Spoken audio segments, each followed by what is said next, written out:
ವಿಘ್ನರಾಜ ವಿಶುದ್ಧವಾಣಿ ವಿಶಿಷ್ಟ ವಿಷ್ಣು ವಿಶೇಷ ಶಂಕರ ವಾಯು ಜಲ ಗಗನ ಅನಲ ಅಣು ಓಂಕಾರ ಬ್ರಹ್ಮಾಂಡ ಆದಿಮಧ್ಯ ಅಂತದ ವ್ಯಾಪ್ತಕ್ಕೆ ಸಚ್ಚಿತ್ ಆನಂದ ಆತ್ಮಜ್ಞಾನಕ್ಕೆ ರೂಪುನೂರರ ಶುದ್ಧ ಚೈತನ್ಯಕ್ಕೆ ನಮೋ ನಮಃ. ಆತ್ಮೀಯ ಮಹಾಭಾರತದ ಆಸಕ್ತರೇ, ಮಹಾ ಅವಘಡವೊಂದು ಬಂದು ಹೋಗಿದೆ. ದ್ರೌಪದಿಯ ವಸ್ತ್ರಾಪಹರಣವಾಗಿಲ್ಲ. ಕೃಷ್ಣ ರಕ್ಷೆ ಆಕೆಯನ್ನು ಕಾದಿದೆ. ಇಷ್ಟೆಲ್ಲ ಆದರೂ ಆ ದ್ಯೂತ ಕಾರಣದಿಂದಾಗಿ ಪಾಂಡವರು ಸೇವಕರಾಗಿರುವುದೋ ಅಥವಾ ಸೋತು ಹೋಗಿರುವುದೋ, ಆ ದುರ್ಯೋಧನನ ಅರಮನೆಯ ಆಳುಗಳಾಗಿರುವುದೋ ತಪ್ಪಲಿಲ್ಲ. ದ್ರೌಪದಿಯ ವಸ್ತ್ರಾಪಹರಣವಾಗದಿದ್ದರೂ ದ್ರೌಪದಿಯ ಮಾರಾಟವಾಗಿ ಬಿಡ್ತು. ಒಂದು ಅರ್ಥದಲ್ಲಿ ದ್ರೌಪದಿಯನ್ನು ಪಾಂಡವರು ಕಳೆದುಕೊಂಡು ಬಿಟ್ಟರು, ಸೋತುಬಿಟ್ಟ. ಅದನ್ನಾಕೆ ಪ್ರಶ್ನಿಸಿರಬಹುದು, ನನ್ನನ್ನು ಸೋಲೋದಕ್ಕೆ ಧರ್ಮರಾಯನಿಗೆ ಅಧಿಕಾರ ಇಲ್ಲ ಇತ್ಯಾದಿ ಇತ್ಯಾದಿ. ಆದರೆ ಆಕೆಯನ್ನು ಬೆಂಬಲಿಸಿ ಯಾರೂ ಮಾತಾಡ್ತಾ ಇಲ್ಲ. ದುರ್ಯೋಧನನ ಕೆಟ್ಟ ನಡತೆಯಿಂದಾಗಿ, ಕೆಟ್ಟ ಮಾತಿನಿಂದಾಗಿ, ಕೆಟ್ಟ ಚರ್ಯೆಯಿಂದಾಗಿ ಭೀಮ ಎದ್ದಿರ್ಬೋದು, ಕೂಗಿರ್ಬೋದು, ಪ್ರತಿಜ್ಞೆ ಮಾಡಿರ್ಬೋದು, ತೊಡೆ ಮುರಿದಾಕ್ಬಿಡ್ತೀನಿ ಅಂತ ಎಲ್ಲ ಹೇಳಿದ್ದಾನೆ. ಉರಿಯುವ ಕೋಪಾಗ್ನಿಯಲಿ, ಇವನ ನೊರೆನೆತ್ತರಿನಲ್ಲಿ, ಇವನ ಅಗ್ರಜನ ಕೊಬ್ಬಿದ ನೆಣನ ಕೊಯ್ದು ದುರುಳ ಶಕುನಿಯ ಕಾಳಿಜದೊಳೆಡೆವೆರೆಸಿ ಮಹೋಗ್ರಭೂತದ ನೆರವಿಗುಣಲಿಕ್ಕುವೆನು ಸತೀ ಅಂತೆಲ್ಲ ಭೀಮ ಪ್ರತಿಜ್ಞೆ ಆಗಿಬಿಟ್ಟಿದೆ. ತೊಡೆ ಮುರಿದಾಕ್ತೀನಿ ಅಂತ ಹೇಳಿದ್ದಾಯಿತು, ದುಶ್ಯಾಸನ ತಲೆ ಹೊಡೆದಾಕ್ತೀನಿ, ಎಲ್ಲ ಆಗೋಯ್ತು. ಇಷ್ಟಾದರೂ ಪಾಂಡವರು ಸೇವಕರೇ. ಭೀಮ ಏನೂ ಮಾಡೋ ಹಾಗಿರಲಿಲ್ಲ. ಯಾಕೆಂದರೆ ಭೀಮ ಅಸ್ವತಂತ್ರ. ಧರ್ಮರಾಯ ಹೇಳಿದ ಹಾಗೆ ಭೀಮ ಮಾಡಬೇಕು ಅನ್ನೋದು ಆಗಿನ ನಿಯಮ. ಅವ್ರು ಹಾಗಿಟ್ಟು ಈಗಲೂ ಅಂಥವರಿದ್ದಾರೆ ಅಣ್ಣ ತಮ್ಮಂದಿರಲ್ಲಿ. ಅಣ್ಣ ಹೇಳಿದ್ದಕ್ಕೆ ತಮ್ಮಂದಿರೆಲ್ಲ ಬೆಲೆ ಕೊಡ್ತಾರೆ. ಈ ದುರಂತ ಸ್ಥಿತಿಯಲ್ಲಿದ್ದಾಗ ಮತ್ತೆ ಮುಂದುವರಿಯುವುದು ಹೇಗೆ, ಕಥೆ ಮುಂದುವರಿಯುವುದು ಹೇಗೆ ಅನ್ನುವುದು ಪ್ರಶ್ನೆ. ಎಲ್ಲವೂ ಸ್ಥಗಿತವಾಗಿದ್ದಾಗ, ಯಾರು ಏನೂ ಮಾಡಲಿಕ್ಕೆ ಆಗದೇ ಇದ್ದಾಗ, ಎಲ್ಲರೂ ಸಭಾಸದರಾಗಿ ಸಭೆಯಲ್ಲಿ ಕುಳಿತಿದ್ದಾಗ, ಒಂದು ಅರ್ಥದಲ್ಲಿ ನಿರ್ಣಯವಾಗಿ ದ್ರೌಪದಿ ದುರ್ಯೋಧನನ ಅರಮನೆಗೆ ಹೊಕ್ಕು ತೊತ್ತಾಗಿ ಕೆಲಸ ಮಾಡಬೇಕು ಅನ್ನುವುದು ಖಚಿತವಾಗಿದ್ದಾಗ, ಮತ್ತು ಮುಂದೇನು? ಹರಿ ಎದ್ದು ಅವರವ್ರ ಕೆಲಸ ಅವರವ್ರು ಮಾಡಿಕೊಳ್ಳೆ. ಹಾಗೆ ಅವ್ರು ಮಾಡಿಕೊಂಡ್ರೆ ಮಹಾಭಾರತ ನಡೆಯೋದು ಹೇಗೆ? ಇದು ನನಗೆ ಗೊತ್ತಿಲ್ಲ. ವ್ಯಾಸರಿಗೆ ಪ್ರಶ್ನೆಯಾಗಿರಬಹುದು ಅನಿಸುತ್ತೆ, ಇದನ್ನು ಹೇಗೆ ಈಗ ಮುಂದುವರಿಸೋದು ಅಂತ. ಅದಕ್ಕೊಂದು ದೊಡ್ಡ ತಿರುವು ಕೊಡಬೇಕಲ್ಲ, ಮತ್ತು ಇನ್ನೇನೇನೋ ಆಗಬೇಕಲ್ಲ. ಅದು ಮಾಡೋದು ಹೇಗೆ? ನಮ್ಮ ಪ್ರಾಚೀನ ಕಾವ್ಯಗಳಲ್ಲಿ ಇಂತಹ ಸ್ಥಿತಿ ಬಂದೊದಗಿದಾಗ ಒಂದು ಉಪಾಯವನ್ನು ಕಂಡುಕೊಂಡಿದ್ದಾರೆ. ಅದು ಆಗಿನ ಕಾಲಕ್ಕೆ ಸತ್ಯ ಇರಬಹುದು, ನನಗೆ ಗೊತ್ತಿಲ್ಲ. ಈಗನಕ ನಾವು ಅದನ್ನೆಲ್ಲ ನೋಡಲಿಕ್ಕೆ ಸಾಧ್ಯವೇ ಇಲ್ಲ. ಅದನ್ನು ಆಕಾಶವಾಣಿ ಅಂತ ಕರೀತಾರೆ. ನಭೋಧ್ವನಿ, ದೈವದ ಮಾತು ಅಂತ ನಂಬಲಾಗಿದೆ. ಅದನ್ನು ಕೆಲವು ಸಲ ಅದು ಒಳ್ಳೆಯದಕ್ಕೆ ಬರುತ್ತೆ, ಕೆಲವು ಸಲ ಅಂತ್ಯದಲ್ಲಿ ಒಳ್ಳೆಯದಾಗಿರಬಹುದಾದರೂ ಆರಂಭದಲ್ಲಿ ಮಹಾ ಆತಂಕಕಾರಿಯಾಗಿ ಕೆಟ್ಟದಾಗಿ ಬರುತ್ತೆ. ಈ ಒಳ್ಳೆಯದಕ್ಕೆ ಒಂದು ಉದಾಹರಣೆ ಎಂದರೆ ಶಕುಂತಲಾ ಸಂದರ್ಭ. ಅಲ್ಲಿ ದುಷ್ಯಂತ ಉದ್ದೇಶಪೂರ್ವಕವಾಗಿಯೇ ಶಕುಂತಲೆಯನ್ನು ತಿರಸ್ಕಾರ ಮಾಡಿಬಿಟ್ಟಿದ್ದಾನೆ. ಈಗ ಶಕುಂತಲೆ ಸಭೆಯಿಂದ ನಿರ್ಗಮಿಸ್ತಾ ಇದ್ದಾಳೆ. ಶಕುಂತಲೆಯನ್ನು ಯಾರೂ ಬೆಂಬಲಿಸ್ತಾ ಇಲ್ಲ. ದುಷ್ಯಂತ ಹೇಳಿದ್ದೇ ಸರಿ ಏನೋ ಅಂತ ಎಲ್ಲರೂ ನಂಬುತ್ತಾ ಇದ್ದಾರೆ. ಯಾಕೆಂದರೆ ದುಷ್ಯಂತ ಹಾಗೆ ಮಾತಾಡ್ತಾ ಇದ್ದಾನೆ. ಇವಳು ಪರಿಚಯವೇ, ಅವಳು ಏನೇ ಶಕುಂತಲೆ ಗಲಾಟೆ ಮಾಡಲಿ, ಶಾಪ ಹಾಕಲಿ, ಏನೇ ಮಾಡಲಿ, ಅವಳಿಗೆ ಬೆಂಬಲ ಇಲ್ಲ. ಇದು ಸಂದರ್ಭ. ಈಗ ಅದು ಮುಂದುವರಿಯೋದು ಹೇಗೆ ಕಥೆ? ಕಾಳಿದಾಸ ಯಾವುದೋ ರೀತಿಯಲ್ಲಿ ಬದಲಾವಣೆ ಮಾಡಿಕೊಂಡ. ಆದರೆ ಮಹಾಭಾರತದಲ್ಲಿ ಈಗ ಕಥೆ ಮುಂದುವರಿಯುವುದು ಹೇಗೆ? ಆಗ ಆಕಾಶವಾಣಿಯಾಗತ್ತೆ. ಓ ಇಲ್ಲ, ಈ ಸರ್ವದಮನ ನಿನ್ನ ಮಗನೇ ಅಂತ ಹೇಳುತ್ತೆ. ಶಕುಂತಲೆ ದುಷ್ಯಂತನ ಪತ್ನಿಯೇ ಹೌದು ಅಂತ ಹೇಳುತ್ತೆ. ಅಂದರೆ ಕಥೆ ಸ್ಥಗಿತವಾದಾಗ ಹೀಗೆ ಯಾವುದೋ ಒಂದು ದೈವದ ಪ್ರವೇಶವಾಗಿ ದೈವಧ್ವನಿ ಎನ್ನುವುದು ನಮಗೆ ಕೇಳಿಸುತ್ತೆ. ಅಲ್ಲಿಂದ ಕಥೆ ಮುಂದುವರ್ಕೊಂಡು ಹೋಗುತ್ತೆ ಇತ್ಯಾದಿ. ಹಾಗೆ ಕೆಟ್ಟದರ ಸಂದರ್ಭದಲ್ಲಿ ಕಂಸ ವಸುದೇವ ದೇವಕಿಯನ್ನು ರಥದಲ್ಲಿ ಕರ್ಕೊಂಡು ಮೆರವಣಿಗೆ ಹೋಗ್ತಾ ಇದ್ದಾಗ, ತುಂಬ ಸಂತೋಷದಿಂದ ಇದ್ದಾಗ ಆಕಾಶವಾಣಿಯಾಗಿಬಿಡುತ್ತೆ. ಏ ಕಂಸ, ಮೆರೀತಾ ಇದೆಯಾ? ಈ ದೇವಕಿಯ ಗರ್ಭದ 8ನೆಯ ಮಗು ನಿನ್ನನ್ನು ಸಾಯಿಸ್ತಾನೆ. ಆಕಾಶವಾಣಿಯಾಗಿಬಿಡುತ್ತೆ. ಮತ್ತೆ ಆ ಇಡೀ ಉತ್ಸವ ನಿಂತು ತಂಗಿಯನ್ನು ಕೊಲ್ಲಲಿಕ್ಕೆ ಬಂದು ಮುಂದಿನ ಕಥೆ ಏನೇನೋ ಆಗುತ್ತೆ. ಅಂದರೆ ಕಥೆಯೊಂದಕ್ಕೆ ತಿರುವನ್ನು ತರುವ ಸಂದರ್ಭದಲ್ಲಿ ಈ ಆಕಾಶವಾಣಿಯ ಪಾತ್ರ ಬಹಳ ಪ್ರಧಾನ ಆಗುತ್ತೆ. ಅಂಥದ್ದೇ ಸಂದರ್ಭ ಈಗ ಮಹಾಭಾರತದಲ್ಲಿ ಪ್ರಾಪ್ತವಾಗಿದೆ. ಮುಂದೆ ಏನು ಅನ್ನುವ ಪ್ರಶ್ನೆಗೆ ಉತ್ತರವನ್ನು ಹುಡುಕುವ ಹಿನ್ನೆಲೆಯಲ್ಲಿ ಎಲ್ಲರೂ ಸ್ಥಗಿತರಾಗಿದ್ದಾರೆ. ಧೃತರಾಷ್ಟ್ರನಿಗೆ ಮನಸ್ಸಿನಲ್ಲಿ ಎಲ್ಲೋ ಮಹಾಸಂತೋಷ ಆಗಿರಬೇಕು, ಆಗಿದೆ. ಇಲ್ದಿರ ಅವನು ನಿಲ್ಲಿಸ್ತಾ ಇದ್ದ, ದ್ಯೂತವನ್ನು ನಿಲ್ಲಿಸ್ಬಿಡ್ತಾ ಇದ್ದ. ನಿಲ್ಲಿಸಲಿಲ್ಲ. ವಿದುರ ಒಂದು 20 ಸಲ ಹೇಳಿದ, ಬೇಡ ಬೇಡ ಬೇಡ. ಮುಂದೆ ಗಾಂಧಾರಿ ಬರ್ತಾಳೆ. ಆದರೆ ನನ್ನ ಪ್ರಶ್ನೆ ಇರತಕ್ಕಂಥದ್ದು, ಗಾಂಧಾರಿ ಸಭೆಯಲ್ಲಿ ಇದ್ದು ಇದೆಲ್ಲ ನಡೀತಾ ಇದೆ ಅಂತಲೇ.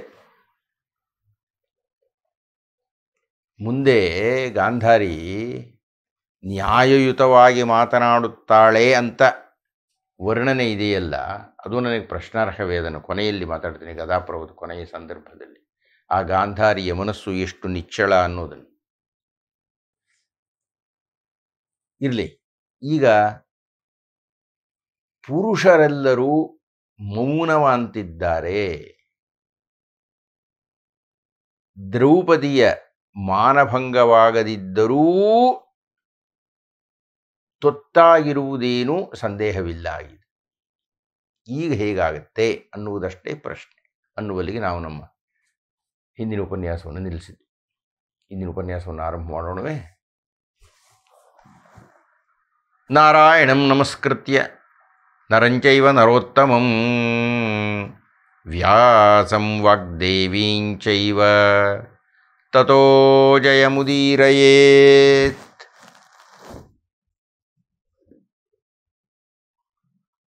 ಈಗಾಗಲೇ ಹೇಳಿದ ಹಾಗೆ ನಮಗೆ ಸಹಾಯ ಮಾಡತಕ್ಕದ್ದು, ಕಥೆಯನ್ನು ಮುಂದುವರಿಸತಕ್ಕದ್ದು, ಕಥೆಗೆ ಒಂದು ತಿರುವನ್ನು ಕೊಡತಕ್ಕಂಥದ್ದು ಪೌರುಷ ಪ್ರಯತ್ನವಾಗಲಿ ಅಥವಾ ಲೌಕಿಕವಾಗಿರತಕ್ಕಂಥ ಬೇರೆ ಯಾವುದೋ ಸಾಧನಗಳಾಗಲಿ ಯಾವುದೂ ಅಲ್ಲ. ದೈವವೇ ಈಗ ಮುಂದುವರಿಸಬೇಕು. ಅಂಥದ್ದೇ ಒಂದು ಸಂದರ್ಭ ಹಾಗೆ ಆಯಿತು. ದ್ರೌಪದಿಯ ಆರ್ತನಾದ ಮುಂದುವರಿತಾ ಇದೆ. ಧರ್ಮರಾಯ ಇತ್ಯಾದಿಗಳೆಲ್ಲ ತಲೆ ತಗ್ಗಿಸಿ ಕುಳಿತಿದ್ದಾರೆ. ದುರ್ಯೋಧನ ಇತ್ಯಾದಿಗಳೆಲ್ಲ ಕೇಕೆ ಹಾಕಿದ್ದಾರೆ. ಹೀಗೆ ಆಗ್ತಾ ಇದ್ದಾಗ ಆಕಾಶವಾಣಿ ಆಗಲಿಲ್ಲ. ಆಕಾಶವಾಣಿ ಅಂದರೆ ಅರ್ಥ ಏನಪ್ಪ ಅಂದರೆ ದೈವದ ವಾಣಿ ಅಂತ. ದೈವವಾಣಿ ಆಗದೆ ಪ್ರಾಣಿವಾಣಿ ಆಯಿತು. ಅದೊಂದು ಪುಟ್ಟ ಬದಲಾವಣೆ ಇದರಲ್ಲಿ. ಧೃತರಾಷ್ಟ್ರನ ಯಾಗವಾಟಿಕೆಯಲ್ಲಿ ಹೋಮ ನಡೀತಾ ಇದ್ದಾಗ ಇದ್ದಕ್ಕಿದ್ದಂತೆಯೇ ನಾಯಿ ಬೊಗಳೋಕ್ಕೆ ಶುರುವಾಯಿತು. ಅದೇನು ದೊಡ್ಡ ವಿಷಯ ಅಂದರೆ ನರಿ ಉಳಿಡೋಕ್ಕೆ ಶುರುವಾಯಿತು. ಅದು ಇರಲಿ ಬಿಡ್ರಿ. ಇಲ್ಲ ಇಲ್ಲ, ಕಾಗೆಗಳು, ಕತ್ತೆಗಳು, ಪ್ರಾಣಿಗಳು ಎಲ್ಲ ಅರಚಲಿಕ್ಕೆ ಶುರುವಾಯಿತು.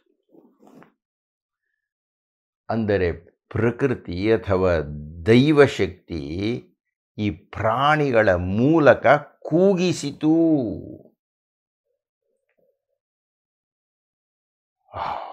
ಯಜ್ಞಕುಂಡದಲ್ಲಿ ಇರತಕ್ಕಂಥ ಅಗ್ನಿ ಧಗ್ಗಂತ ಹತ್ತಿಕೊಳ್ತು, ಉರಿಯಿತು, ಹೊಗೆ ಸುತ್ತುಕೊಳ್ತು. ಆನೆ ಕುದುರೆಗಳ ಕಣ್ಣಲ್ಲೆಲ್ಲ ನೀರು ಸುರಿಯಲಿಕ್ಕೆ ಶುರುವಾಯಿತು. ಮೋಡದಿಂದ ಮಳೆ ಬರುವುದರ ಬದಲು ರಕ್ತ ಸುರಿಯಿತು. ಹೀಗೆ ಏನೇನೋ ವೈಚಿತ್ರ್ಯಗಳು, ವಿಪರೀತಗಳು ನಡೀತು. ಅದನ್ನು ನೋಡಿದರು ಅದಕ್ಕೆ ಬೇರೆ ಅರ್ಥ ಇದೆ ರೀ ಎಂದರು. ಯಾರ್ಯಾರಿಗೋ ಅದರ ಅರ್ಥ ಆಯಿತಂತೆ. ವಿಶೇಷವಾಗಿ ಅರ್ಥವಾಗಿದ್ದು ವಿದುರ ಹಾಗೂ ಗಾಂಧಾರಿಗೆ. ಏನು, ಈ ಕತ್ತೆ, ನರಿ, ಕಾಗೆ ಇವುಗಳೆಲ್ಲ ಅರಚಿದ್ದು, ಪಕ್ಷಿಗಳೆಲ್ಲ ಅಪಸವ್ಯವಾಗಿ ಸುತ್ತಿದ್ದು, ದೇವ ಪ್ರತಿಮೆಗಳೆಲ್ಲ ಬೆವತಿದ್ದು, ಆನೆ ಕುದುರೆಗಳೆಲ್ಲ ಕಾರಣವೇ ಇಲ್ಲದೆ ಅಳುತ್ತಾ ಕಣ್ಣಲ್ಲಿ ನೀರು ಸುರಿಸ್ತಾ ಕುಳಿತುಕೊಂಡಿದ್ದು, ಇತ್ಯಾದಿ ಇತ್ಯಾದಿ ನಡೆಗಳು ಪ್ರಕೃತಿಯಲ್ಲಿ ವಿರುದ್ಧವಾಗಿ, ವಿಪರೀತವಾಗಿ, ಅಲಕ್ಷಣವಾಗಿ, ವಿಲಕ್ಷಣವಾಗಿ ಆಗಿದ್ದನ್ನು ನೋಡಿ ಇದರ ಅರ್ಥ ಏನು ಅಂತ ವಿದುರ ಹಾಗೂ ಗಾಂಧಾರಿಗೆ ಗೊತ್ತಾಯಿತು ಅಂತ. ಗಾಂಧಾರಿಯಲ್ಲಿದ್ದಾಳೆ, ಅದು ನಾನು ಗಮನಿಸ್ತಾ ಇರತಕ್ಕಂಥ ವಿಷಯ. ಈಗ ಗಾಂಧಾರಿ ಹಾಗೂ ವಿದುರ ಇಬ್ಬರು ಧೃತರಾಷ್ಟ್ರನ ಹತ್ತಿರಕ್ಕೆ ಬಂದರು. ಅವನ ಅನುಮತಿಯಿಂದಲೇ ನಡೀತಾ ಇರತಕ್ಕಂಥದ್ದು ದ್ಯೂತ. ಅವನಿಗೆ ಪ್ರತಿ ಕ್ಷಣವೂ ಗೊತ್ತಾಗ್ತಾ ಇದೆ, ವಿವರಣೆ ಗೊತ್ತಾಗ್ತಾ ಇದೆ. ಶಕುನಿ ಜಿತಂ ಜಿತಂ ಅಂದಾಗೆಲ್ಲ ಮಹಾ ಖುಷಿಯಿಂದ ನಲಿದಿದ್ದಾನೆ.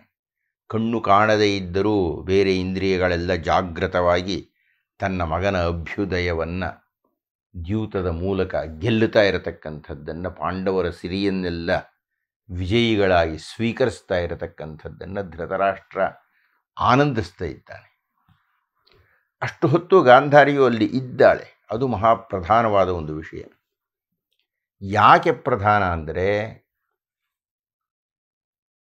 ಧೃತರಾಷ್ಟ್ರನಿಗೆ ಹೇಗೋ ಗಾಂಧಾರಿಗೂ ದ್ರೌಪದಿ ಸೊಸೆ, ಒಬ್ಬ ಹೆಣ್ಣಾಗಿ ಮತ್ತೊಂದು ಹೆಣ್ಣಿನ ಅವಮಾನವನ್ನು, ಅದರೊಳಗೂ ಸೊಸೆಯಾಗಿ, ಕುರುಕುಲದ ಪ್ರಥಮ ಸೊಸೆಯಾಗಿ ಈ ಪೀಳಿಗೆಗೆ ಬಂದಿರತಕ್ಕಂಥ ದ್ರೌಪದಿಯನ್ನು, ಅವಳಿಗೆ ಸೀರೆಯ ವಿಸರ್ಜನೆ ಆಗ್ತಾ ಇದ್ದಾಗ ಗಾಂಧಾರಿ ಯಾಕೆ ಇಷ್ಟೊತ್ತು ಮಾತಾಡಲಿಲ್ಲ? ಯಾಕೆ ಇಷ್ಟು ಹೊತ್ತು ವಿರೋಧಿಸಲಿಲ್ಲ? ಯಾಕೆ ಮಗನನ್ನು ಬೈಯಲಿಲ್ಲ ಅಥವಾ ಗಂಡನಿಗೆ ಹೇಳಲಿಲ್ಲ? ಈಗ ಹೇಳಲಿಕ್ಕೆ ಬಂದಿದ್ದಾಳೆ. ಗಾಂಧಾರಿ ಹಾಗೂ ವಿದುರರಿಬ್ಬರೂ ಬಂದರು. ಧೃತರಾಷ್ಟ್ರನಿಗೆ ಹೇಳಿದರು, ಕೇಳಿಸ್ತಾ ಇದೆಯಾ ಧ್ವನಿ ಎಂದರು. ಗಾಂಧಾರಿ ನೋಡಿಲ್ವಲ್ಲ, ಅವಳು ಕೇಳಿಸ್ಕೊಳ್ಳೋದು ಅಷ್ಟೇ ತಾನೆ, ಕಣ್ಣಿಗೆ ಬಟ್ಟೆ ಕಟ್ಕೊಂಡಿದ್ದಾಳಲ್ಲ, ಕೇಳಿಸ್ತಾ ಇದೆಯಾ ಅಂತ. ಹೌದು ಹೌದು ಹೌದು, ನರಿ ಊಳಿಡುತ್ತಿರೋದು, ಇದಕ್ಕೆಲ್ಲ ಅರ್ಥ ಹೊಂದಿದೆ ಗೊತ್ತಾ? ಏನು ಅಂದ ಧೃತರಾಷ್ಟ್ರ ಕಣ್ಣು ಮುಚ್ಚಿಕೊಂಡು. ನಿನಗೆ ಅರ್ಥ ಆಗ್ತಾ ಇಲ್ಲ. ನೀನು ನಿನ್ನ ಮಗನ ಮಾತನ್ನು ಕೇಳಿಕೊಂಡು ಮಗನಿಗೆ ಹಿತವಾಗ್ತಾ ಇದೆ ಅಂತ ಮುದುಕನಾಗಿ ನೀನು ಕುಣಿತಾ ಇದೀಯಾ. ಆದರೆ ಈ ರೀತಿಯ ವೈಚಿತ್ರ್ಯಗಳೆಲ್ಲ ಒಟ್ಟಿಗೆ ನಡೀತಾ ಇದ್ದರೆ ಅದಕ್ಕೆ ಒಂದು ಬೇರೆಯ ಅರ್ಥ ಇದೆ. ಶಕುನಶಾಸ್ತ್ರದಲ್ಲಿ ಇದಕ್ಕೆ ಬಹಳ ಪ್ರಧಾನವಾದಂಥ ಫಲಿತಗಳನ್ನು ಹೇಳುತ್ತಾರೆ. ಮೊಟ್ಟ ಮೊದಲನೆಯದಾಗಿ ಯುದ್ಧ ಸಂಭವಿಸುತ್ತದೆ, ಎರಡನೆಯದಾಗಿ ಕುಲಕ್ಷಯವಾಗುತ್ತದೆ, ಮೂರನೆಯದಾಗಿ ಈ ಉತ್ಪಾತಗಳು ಯಾವ ಕಾರಣದಿಂದ ಆಗ್ತಾ ಇದೆಯೋ ಆ ಕಾರಣಕ್ಕೆ ಯಾರು ಕಾರಣರಾಗಿದ್ದಾರೋ ಅವರು ಸಾಯಿಸಲ್ಪಡುತ್ತಾರೆ. ಧೃತರಾಷ್ಟ್ರ ತಿಳ್ಕೋ, ಮುಂದೆ ಯುದ್ಧದಲ್ಲಿ ಪರ್ಯವಸಾನವಾಗಿ ನಿನ್ನ ಮಕ್ಕಳು ಸತ್ತು ಹೋಗುತ್ತಾರೆ. ನೀನೇನಾದರೂ ಈ ದ್ಯೂತವನ್ನು ಹೀಗೆ ಮುಂದುವರಿಸಿದರೆ, ಇದಕ್ಕೆ ಒಂದು ಪೂರ್ಣ ವಿರಾಮವನ್ನು ಇಡದೇ ಹೋದರೆ ಇಂಥದ್ದೆಲ್ಲ ಅನಾಹುತ ಆಗುತ್ತೆ ಕಣಪ್ಪ. ಅಂತ ಹೇಳಿದರಂತೆ. ಅಲ್ಲಿಯ ತನಕ ಮುಂಕು ಕವಿದುಕೊಂಡಿದ್ದಂಥ ಧೃತರಾಷ್ಟ್ರನಿಗೆ ಇದ್ದಕ್ಕಿದ್ದ ಹಾಗೆ ಜ್ಞಾನೋದಯ ಆಗಿಬಿಡ್ತಂತೆ. ನನಗೆ ಅರ್ಥ ಆಗಲ್ಲ ಈ ತೀವ್ರ ತಕ್ಷಣದ ಪರಿವರ್ತನೆ. ವಿದುರ ಅಷ್ಟೊತ್ತು ತಲೆ ಚೆಚ್ಕೊಂಡಿದ್ದಾನೆ, ಬೇಡ ಬೇಡ ಇದು ನ್ಯಾಯ ಅಲ್ಲ, ಏನೇನೋ ಹೇಳಿದ್ದಾನೆ, ಕೇಳಿಲ್ಲ. ಆದರೆ ಈಗ ಈ ವೈಚಿತ್ರ್ಯಗಳನ್ನು ಕೇಳಿ ಅದರ ಫಲಿತವನ್ನು ಧೃತರಾಷ್ಟ್ರನಿಗೆ ಹೇಳಿ ಅದನ್ನು ಧೃತರಾಷ್ಟ್ರ ಮಾನ್ಯ ಮಾಡಿ ತಕ್ಷಣ ನಿಲ್ಲಿಸೈ ಅಂದ ಮಹಾರಾಜ. ದುರ್ಯೋಧನನನ್ನು ಬೈದ, ಅಯೋಗ್ಯ, ಮುಟ್ಟಾಳ, ನಿನ್ನಿಂದ ಕುರುಕುಲಕ್ಕೆ ನಾಶ ಆಗುತ್ತೆ. ದ್ರೌಪದಿ ಏನಂದ್ಕೊಂಡಿದೆಯಾ, ಬಹಳ ದೊಡ್ಡ ಸೊಸೆಯವಳು ನಮ್ಮ ವಂಶಕ್ಕೆ, ನಿಮ್ಮತ್ತಿಗೆ, ಅವಳಿಗೆ ಹೀಗೆಲ್ಲ ಮಾಡ್ತಾ ಇದೆಯಾ ನೀನು, ಅವಳಿಗೆ ಅವಮಾನ ಮಾಡ್ತಾ ಇದೆಯಾ ನೀನು ಅಂತ ಬೈದು ದ್ರೌಪದಿಯನ್ನು ಕರೆದು ಹೇಳಿದ, ನೋಡಮ್ಮ, ನೀನು ನಮ್ಮ ಕುಲದ ಸೊಸೆ, ದಯವಿಟ್ಟು ನಮ್ಮ ಮಕ್ಕಳ ಈ ಕೆಟ್ಟ ಆಟಗಳನ್ನು ಕ್ಷಮಿಸು, ನೊಂದುಕೋಬೇಡ, ನಾನು ನಿನಗೆ ರಕ್ಷಣೆಯನ್ನು ಕೊಡ್ತೀನಿ, ಕೇಳ್ಕೊ, ನಿನಗೆ ಏನು ವರ ಬೇಕಿದೆಯೋ ಕೇಳಿಕೋ, ನಾನೊಂದು ವರವನ್ನು ಕೊಡ್ತೀನಿ, ಕೇಳ್ಕೊ, ಇಷ್ಟ ಬಂದಿದ್ದು ಕೇಳ್ಕೊ. ದ್ರೌಪದಿ ಈಗ ಕೇಳಿಕೊಳ್ಳಬಹುದು, ಏನು ಬೇಕಾದ್ರೂ ಕೇಳ್ಕೋಬಹುದು. ಎಲ್ಲಿಯ ತನಕ ಕೇಳಿಕೊಳ್ಳಬಹುದು ಅಂತ ನಾನು ಯೋಚನೆ ಮಾಡ್ತೀನಿ ಅಂದರೆ, ನನಗೆ ಈ ರೀತಿಯ ಅವಮಾನವನ್ನು ಮಾಡಿದಂತಹ ದುಶ್ಯಾಸನನನ್ನು ದೇಶಭ್ರಷ್ಟನನ್ನಾಗಿ ಮಾಡಿ ಅಂತ ಕೇಳಬಹುದು, ಸಾಧ್ಯತೆ ಇದೆ, ವರ ಕೇಳೋದಕ್ಕೇನು. ಅಥವಾ ದುರ್ಯೋಧನನಿಗೆ ರಾಜ್ಯಭಾರದಿಂದ ತಪ್ಪಿಸಿ ಅಂತ ಹೇಳ್ಬೋದು, ಧೃತರಾಷ್ಟ್ರ ವರ ಕೊಟ್ಟಿದ್ದಾನೆ, ನೀನು ಕೇಳಿದ್ದನ್ನು ನಾನು ನಡೆಸ್ತೀನಿ ಎನ್ನುವಾಗ ಏನಾದರೂ ವರ ಕೇಳು ಅಂತ ಹೇಳಿದ್ದಾನೆ. ಅಥವಾ ನಾವು ಕಳ್ಕೊಂಡಿರತಕ್ಕಂಥ ರಾಜ್ಯವನ್ನೆಲ್ಲ ವಾಪಸ್ ಕೊಟ್ಬಿಡಿ ಅಂತ ಕೇಳಬಹುದು. ಇಲ್ಲ, ದ್ರೌಪದಿ ಇದೇನನ್ನೂ ಕೇಳಲಿಲ್ಲ. ಅವಳು ಒಂದು ಕೇಳಿದ್ಲು, ಮಹಾರಾಜರೇ, ನೀವು ವರ ಕೊಡುವಂತಿದ್ದರೆ, ವರ ಕೊಡುವುದೇ ಆದರೆ ಧರ್ಮರಾಯ ದಾಸ್ಯದಿಂದ ಮುಕ್ತನಾಗಲಿ, ಅವನ ಮಗನನ್ನು, ಪ್ರತಿವಿಂದ್ಯ ಅಂತ ಅವನ ಹೆಸರು, ಅವನನ್ನು ಬೇರೆಯ ಅವನ ಸ್ನೇಹಿತರು ದಾಸಪುತ್ರ ಅಂತ ಕರೆಯುವುದು ತಪ್ಪಲಿ. ಆದ್ದರಿಂದ ನೀವು ವರ ಕೊಡೋದಾದರೆ ದಯವಿಟ್ಟು ಧರ್ಮರಾಯನನ್ನು ವಿಮುಕ್ತಿಗೊಳಿಸಿ ಅಂತ ಹೇಳಿದೆ. ಬಹುಶಃ ಇದಿಷ್ಟೇ ಧರ್ಮರಾಯನ ಅಪೇಕ್ಷೆ ಇತ್ತು ಅಂತ ಕಾಣುತ್ತೆ. ದ್ರೌಪದಿಗೆ ಹೇಳಿ ಕಳಿಸಿದಾಗ ಏಕವಸ್ತ್ರಾತ್ವಧೋನಿ ವೀರೋದಮಾನ ಅಂತೆಲ್ಲ ನಾವು ಮಾತಾಡಿದ್ದೇವೆ. ನಮ್ಮ ಸದಸ್ಯರು ಎಲ್ಲ ನನ್ನ ಜೊತೆಗೆ ತಮ್ಮ ಪ್ರತಿಕ್ರಿಯೆಗಳನ್ನು ಹಂಚಿಕೊಂಡಿದ್ದಾರಲ್ಲ. ಸಭಾಮಾಗಮ್ಯ ಪಾಂಚಾಲಿ ಅಂತ ಕರೆದಿದ್ನಲ್ಲ ಧರ್ಮರಾಯ, ಬಾ ಸಭೆಗೆ ಬಂದು ಇಲ್ಲಿ ನಿಲ್ಲು, ಶ್ವಶುರಸ್ಯ ಅಗ್ರತೋಭವ, ಧೃತರಾಷ್ಟ್ರನ ಮುಂದೆ ನಿಲ್ಲು ಅಂತ ಧರ್ಮರಾಯ ಹೇಳಿ ಕಳಿಸಿದ್ದನಲ್ಲ, ಅದರ ಉದ್ದೇಶ, ಅದರ ಫಲಿತ ಇದು. ಹೇಗೂ ನಾನು ಸೋತು ಹೋಗಿದ್ದೇನೆ, ನನಗೆ ಬೇರೆ ಮಾರ್ಗವಿಲ್ಲ ಮುಕ್ತನಾಗಲಿಕ್ಕೆ, ನೀನು ಬಂದು ನನಗೆ ಮುಕ್ತಿಯನ್ನು ಕೊಡಿಸು. ಇದನ್ನು ಹೇಳಲಿಲ್ಲ ಧರ್ಮರಾಯ, ಆಗ ಅವನು ಹೇಳಿ ಕಳಿಸಿದ್ದು, ಈಗ ದ್ರೌಪದಿ ಕೇಳಿದ್ದು, ಎರಡನ್ನು ಹೋಲಿಸಿದರೆ ಅದೇ ಅರ್ಥ. ಧೃತರಾಷ್ಟ್ರ ಹೇಳಿದ, ಮುಕ್ತನಾಗಿದ್ದಾನೆ ಧರ್ಮರಾಯ. ಅಂತೂ ಧರ್ಮರಾಯ ತಲೆ ತಗ್ಗಿಸ್ಕೊಂಡಿದ್ದನು, ತಲೆ ಎತ್ತುಕೊಂಡು ಬಹುಶಃ ಶೆಲ್ಲಿಗೆಲ್ಲ ತೊಗೊಂಡು ಪಕ್ಕದಲ್ಲಿ ಕೂತ್ಕೊಂಡ ಅಂತ ಕಾಣುತ್ತೆ.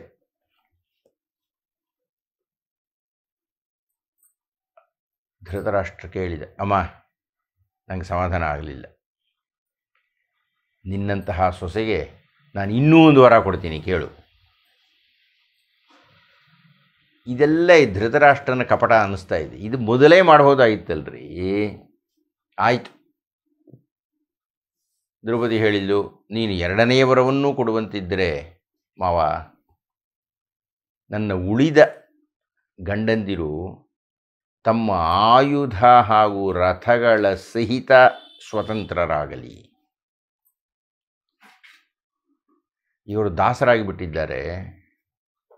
ಅವರ ಆಯುಧ ಅವರಿಗೆ ಸಿಕ್ಕಿದರೆ ಎಲ್ಲ ಕಳ್ಕೊಂಡ್ಬಿಟ್ಟಿದ್ದಾರೆ. ಅದನ್ನು ದೊಡ್ಡ ಮನುಷ್ಯ ಧರ್ಮರಾಯ ಎಲ್ಲವನ್ನೂ ಪಣಕ್ಕಿಟ್ಟು ಸೋತಿದ್ದಾನೆ. ಅವರು ತಮ್ಮ ಆಯುಧಗಳನ್ನು ಗ್ರಹಿಸಿದರೆ, ಅವರು ರಥಗಳನ್ನು ಹತ್ತಿದರೆ ಅವರು ಸ್ವಶಕ್ತಿಯಿಂದ ಗೆಲ್ತಾರೆ. ಗೆದ್ದು ತಮ್ಮದೇ ಆದ ಒಂದು ಸಂಪತ್ತನ್ನು ಸಾಮ್ರಾಜ್ಯವನ್ನು ಸ್ಥಾಪನೆ ಮಾಡ್ತಾರೆ, ಮಾಡಬಲ್ಲರು. ಅವ್ರಿಗೆ ಆ ಶಕ್ತಿ ಇದೆ. ಆದ್ದರಿಂದ ಎರಡನೇ ವರ ಅಂತ ಕೊಡುವುದಾದರೆ ದಯವಿಟ್ಟು ಕೊಡು.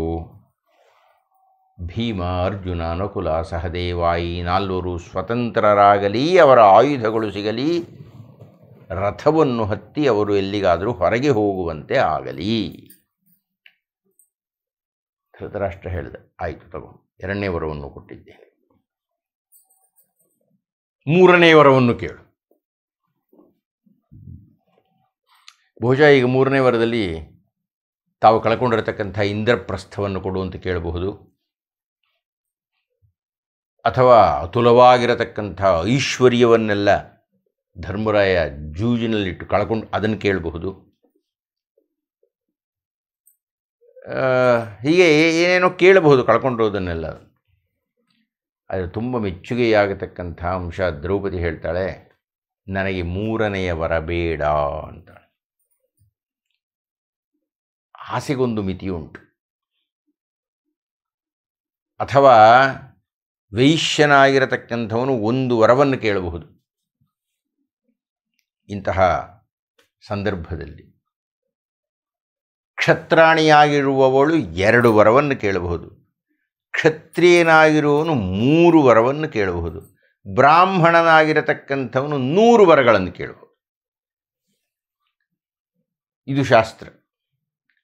ಅಂದರೆ ಕ್ಷತ್ರಾಣಿಯಾಗಿ ನಾನು ಕೇವಲ 2 ವರಗಳನ್ನು ಪಡೆಯಲಿಕ್ಕೆ ಮಾತ್ರ ನನಗೆ ಅರ್ಹತೆಯುಂಟು. ಆದ್ದರಿಂದ ನನಗೆ ಮೂರನೇ ವರ ಬೇಡ ಅಂತ ಹೇಳಿದೆ. ಆದರೆ ಧೃತರಾಷ್ಟ್ರ ಹೇಳಿದ, ಅಮ್ಮ ನಾನು ಸಂತೋಷದಿಂದ ಕೊಡ್ತಾ ಇದ್ದೇನೆ ಮಿಕ್ಕಿದ್ದೆಲ್ಲ ಅಂತ. ಇದೀಗ ಸಂಚಲನ ಉಂಟಾಯಿತು ಪಾಂಡವರಲ್ಲಿ. ಇದೀಗ ಪಾಂಡವರೆಲ್ಲ ಎದ್ದರು. ಧರ್ಮರಾಯ ತನ್ನ ತಮ್ಮಂದಿರ ಸಹಿತ ಧೃತರಾಷ್ಟ್ರನ ಹತ್ತಿರಕ್ಕೆ ಹೊರಟ. ಸ್ವತಂತ್ರರಾಗಿದ್ದಾರೆ ಈಗ. ಅಹೋ ಸ್ತ್ರೀಣಾಂ ಗತಿ ಪಾಂಡುಪುತ್ರಾಣಾಂ ಅಂತ ಹೇಳಿದ ಕರ್ಣ. ಎಷ್ಟು ಚೆನ್ನಾಗಿದೆ ಕಣಯ್ಯ. ದ್ರೌಪದಿ ಮಹಾಸುಂದರಿ. ಆದರೆ ಈಗ ಬರೀ ಸೌಂದರ್ಯ ಅಲ್ಲಪ್ಪ, ಪಾಂಡವರೆಲ್ಲ ಮುಳುಗಿ ಹೋಗ್ತಾ ಇದ್ರು. ಏನೋ ದ್ರೌಪದಿಯ ಕೃಪೆಯಿಂದ ಈಗ ಉದ್ಧರಿತರಾಗಿದ್ದಾರೆ. ದ್ರೌಪದಿ ಉದ್ಧಾರ ಮಾಡಿದ್ದಾಳೆ. ಹೆಣ್ಣಿನಿಂದಾಗಿ ಗಂಡಸರೆಲ್ಲ ಉದ್ಧರಿಸಲ್ಪಟ್ಟರು. ವಾಸ್ತವವೇ ಅದು. ಅದನ್ನು ಕರ್ಣ ಚುಚ್ಚಿ ಹೇಳಿದ. ಇದನ್ನು ತಟ್ಟುಕೊಳ್ಳಿಕ್ಕೆ ಭೀಮನಿಗಾಗ್ತಾ ಇಲ್ಲ. ದ್ರೌಪದಿಯಿಂದ ಅಲ್ವೇನ್ರಿ? ದ್ರೌಪದಿ ವರ ತೆಗೆದುಕೊಂಡಿದ್ರೆ ತಾನೇ ಇವರೆಲ್ಲ ಸ್ವತಂತ್ರರಾಗಿದ್ದೀವಾಗ. ಇಂಥ ಮಾತು ಕೇಳಬೇಕಾಯ್ತಲ್ಲ ನಾನು ಅಂತ ಭೀಮ ಕೂಗಾಡ್ಲಿಕ್ಕೆ ಶುರು ಮಾಡಿದ. ಮತ್ತೆ ಯಥಾ ಪ್ರಕಾರ ಧರ್ಮರಾಯ ಅವನನ್ನು ಶಾಂತಗೊಳಿಸಿ ಧೃತರಾಷ್ಟ್ರನ ಹತ್ತಿರಕ್ಕೆ ಬಂದು ಹೇಳಿದ, ಸ್ವಾಮಿ ದೊಡ್ಡಪ್ಪ, ನೀನು ಹೇಗೆ ಹೇಳಿದರೆ ಹಾಗೆ ಮಾಡ್ತೀವಿ, ನಾವು ಈಗ ಮುಂದೆ ಏನು ಮಾಡಬೇಕು ಅಂತ ಕೇಳಿದೆ. ಇನ್ನೇನು ಮುಕ್ತಾಯ ಆಗಬೇಕು? ಮುಕ್ತಾಯವೂ ಆಯಿತು. ಧೃತರಾಷ್ಟ್ರ ಹೇಳಿದ, ಸರಿ ನೀವು ರಥಗಳನ್ನು ಹಟ್ಟಿಕೊಂಡು ಹಸ್ತಿನಾವತಿಗೆ ಹೋಗಿ ರಥಗಳನ್ನು ಹತ್ತಿಕೊಂಡು ಇಂದ್ರಪ್ರಸ್ಥಕ್ಕೆ ಹೋಗಿ ರಾಜ್ಯಭಾರವನ್ನು ಮಾಡಿ. ಇದೆಲ್ಲ ಮರೆತುಬಿಡು. ದುರ್ಯೋಧನ ಕೆಟ್ಟವನು. ಸಜ್ಜನರಾಗಿರತಕ್ಕಂಥವರು ದುರ್ಜನರ ಮಾತುಗಳನ್ನು ಕ್ಷಮಿಸ್ತಾರೆ. ನನ್ನ ಮಗನನ್ನು ಕ್ಷಮಿಸಿ ನೀವು ಹೋಗಿ ಅಂತ ಹೇಳಿ ಮುಗೀತಲ್ಲಿಗೆ. ಒಂದು ಅರ್ಥದಲ್ಲಿ ಮಹಾಭಾರತ ಮುಕ್ತಾಯ ಆಗಬೇಕು, ಮುಗಿದು ಹೋಗ್ಬಿಡಬೇಕು. ಏಕೆಂದರೆ ಮತ್ತೊಂದು ತಿರುವು ಸಿಕ್ತು. ಪಾಂಡವರೆಲ್ಲ ಸ್ವತಂತ್ರರಾದರು. ಎಲ್ಲರೂ ರಥಗಳನ್ನು ಹತ್ತಿಕೊಂಡು ಹೊರಟರು. ಇಂದ್ರಪ್ರಸ್ಥದ ಕಡೆಗೆ ಹೋಗ್ತಾ ಇದ್ದಾರೆ. ಅಲ್ಲಿಗೆ ಮುಗೀತು. ಮುಗಿಲಿಲ್ಲ. ಏನಾಯಿತು ಅದನ್ನು ಮುಂದಿನ ಉಪನ್ಯಾಸದಲ್ಲಿ ನೋಡೋಣ ಅಂತ ಹೇಳ್ತಾ ಇಂದಿನ ಉಪನ್ಯಾಸವನ್ನು ಮುಗಿಸೋಣವೇ. ವೇದ ಪಾರಾಯಣದ ಫಲ, ಗಂಗಾದಿ ತೀರ್ಥಸ್ನಾನ ಫಲ, ಕೃಚ್ಛ್ರಾದಿ ತಪಸ್ಸಿನ ಫಲ, ಉಜ್ಯೋತಿಷ್ಠೋಮಯಾಗ ಫಲ, ಮೇದಿನಿಯನು ಒಲಿದಿತ್ತ ಫಲ, ವಸ್ತ್ರಾದಿ ಕನ್ಯಾದಾನ ಫಲಬಹುದು. ಆಧರಿಸಿ ಭಾರತದೊಳೊಂದಕ್ಷರವ ಕೇಳ್ದರಿಗೆ. ನಿಮಗೆ ನಮ್ಮ ಈ ಕೈಂಕರ್ಯದಲ್ಲಿ ತೃಪ್ತಿ ಇದ್ದು ನಮ್ಮನ್ನು ಬೆಂಬಲಿಸಿ ಮತ್ತಷ್ಟು ಹೊಸ ಕಾರ್ಯಕ್ರಮಗಳನ್ನು ಮಾಡಲು ಪ್ರೇರೇಪಿಸಲು ಇಚ್ಛಿಸಿದರೆ ಪರದೆಯ ಮೇಲೆ ಕಾಣುತ್ತಿರುವ UPI ಅಥವಾ ಬ್ಯಾಂಕ್ ವಿವರಗಳನ್ನು ಬಳಸಿ ಸಹಾಯ ಮಾಡಬಹುದು.